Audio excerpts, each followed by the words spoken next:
Do you love your wife? Yes. Prove it.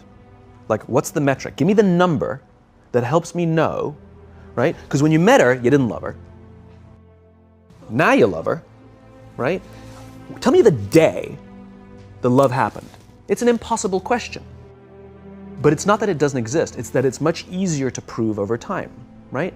Leadership is the same thing. It's about transition. So if you were to go to the gym, it's like exercise, right? If you go to the gym and you work out and you come back and you look in the mirror, you will see nothing. And if you go to the gym the next day and you come back and you look in the mirror, you will see nothing, right? So clearly there's no results, can't be measured, it must not be effective. So we quit, right?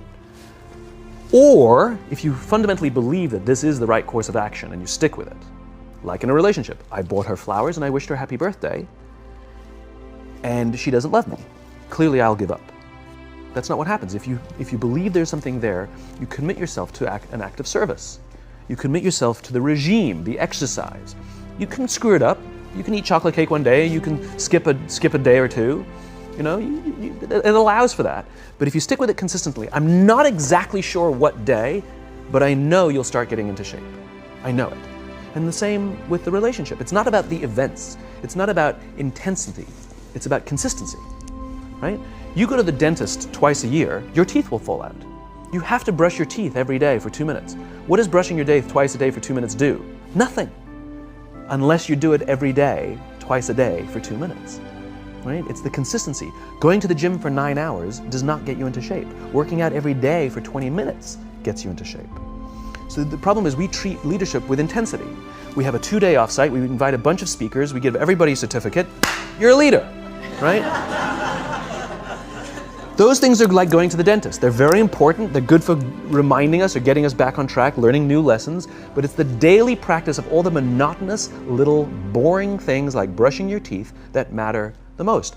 She didn't fall in love with you because you remembered her birthday and bought her flowers on Valentine's Day. She fell in love with you because when you woke up in the morning, you said good morning to her before you checked your phone. She fell in love with you because when you went to the fridge to get yourself a drink, you got her one without even asking. She fell in love with you because when you had an amazing day at work and she came home and she had a terrible day at work, you didn't say, yeah, but let me tell you about my day. Right. You sat and listened to her awful day and you didn't say a thing about your amazing day. This is why she fell in love with you.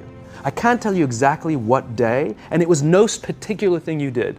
It was the accumulation of all of those little things that she woke up one day and as if she pressed a button, she goes, I love him, right? Leadership is exactly the same. There's no event. There's no thing I can tell you you have to do that your people will trust you. It just doesn't work that way.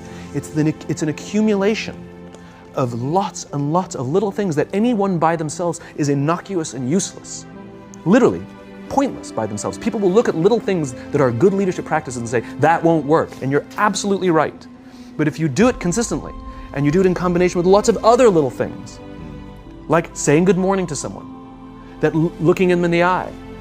My friend George, who's a 3-star general in the Marine Corps, he says his test for leadership, and I love this, he goes, his test for a good leader is if you ask somebody how their day is going, you actually care about the answer. The number of times we're walking to a meeting, we're rushing, we go, how are you? Not good, I got to get to you later, I'm late for a meeting. Right. If you ask the question, you were standing there and you were listening to the answer. It's those little innocuous things that you do over and over and over and over that people will say, I love my job. Not I like my job.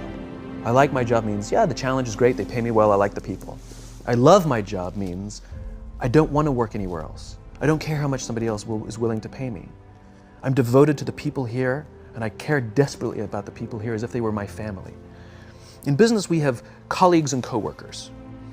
In the military, they have brothers and sisters. That's how they think of each other. If you really have a strong corporate culture, the people will think of each other like brothers and sisters. It's like a family, right? No, brothers and sisters. Deep love. Fight, but the love doesn't go away. Bicker, the love doesn't go away. And I'll fight with my sister, but if you threaten my sister, you're gonna have to deal with me, right? We'll fight internally, we'll bicker with each other, but nobody's gonna hurt each other, and if anything from the outside shows up, you're looking at a unified front. Brothers and sisters. Now, how do you create brothers and sisters out of strangers? Common beliefs, common values, parents, in other words, executives who care about their children's success, who care to raise their children, teach them skills, discipline them when necessary, help them build their self-confidence so that they can go on and achieve something more than you could have ever imagined achieving for yourself. That's leadership.